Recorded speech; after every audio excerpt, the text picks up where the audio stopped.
దేవుని మీద ఆధారపడే వ్యక్తి భయాన్ని ఎదిరించి నిర్భయంగా బ్రతకగలడు. 2వ దినవృత్తాంత గ్రంథము 14వ అధ్యాయము 7వ వచనం మనం చదువుకుందాం. అతడు యూదా వారికి ఇలాగు ప్రకటన చేసెను, మన దేవుడైన యెహోవాను మనం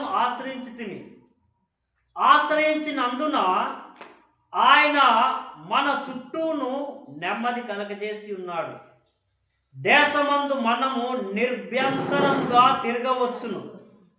మనము ఈ పట్టణములను కట్టించి వాటికి ప్రాకారములను, గోపురములను, గుమ్మములను, ద్వారబంధములను అమర్చుదాం.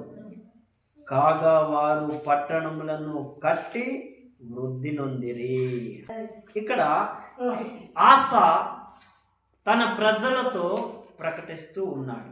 ఆస తాను జీవించిన జీవితంలో, ఆస తాను రాజుగా పరిపాలిస్తున్న దినాలలో దేవునికి భయపడి, దేవుని మీద ఆనుకొని, దేవుని మీద ఆధారపడి బ్రతుకుట వలన ఆస పరిపాలించిన కాలంలో దేశానికి నెమ్మది కలిగి ఉన్నది. హల్లెలూయా.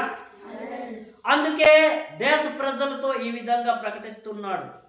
అతడు యూదా వారికి ఇలాగూ ప్రకటన చేశాను. అతడంటే ఎవరు? ఆస అనేటటువంటి రాజు తన ప్రజలకు, తాను పరిపాలిస్తున్న ప్రజలతో ఈ విధంగా ప్రకటిస్తూ ఉన్నాడు. మన దేవుడైన యెహోవాను మనం ఆశ్రయించితిమి. హల్లెలూయా. ఎవరిని మనం ఆశ్రయించాము? దేవుని మనము ఆశ్రయించాము. హల్లెలూయా. ఎవరి మీద మనం ఆధారపడి ఉన్నాము? దేవుని మీద మనం ఆధారపడి ఉన్నాం. రాజు అయిన నా మీద మీరు ఆధారపడవద్దు, సైనికుల మీద మీరు ఆధారపడవద్దు, అధికారుల మీద, నాయకుల మీద మీరు ఆధారపడవద్దు. మనము దేవుని మీద ఆశ్రయించి ఉన్నాము.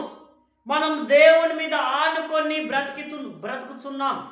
మనం దేవుని మీద ఆధారపడి ఉన్నాము కనుక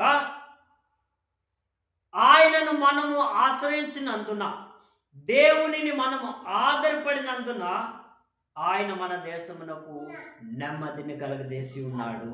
ఆయన మన దేశానికి నెమ్మదిని కలగజేసి ఉన్నాడు. ఎటువంటి యుద్ధాలు మన దేశానికి రాకుండా, ఎటువంటి రోగాలు మన దేశానికి రాకుండా, ఎటువంటి కీడు మన దేశానికి రాకుండా, ఎటువంటి భయంకరమైన పరిస్థితులు మన దేశానికి రాకుండా ప్రభువు మన దేశానికి నెమ్మది కలగజేసి ఉన్నాడు కనుక దేశమందు మనం నిరభ్యంతరంగా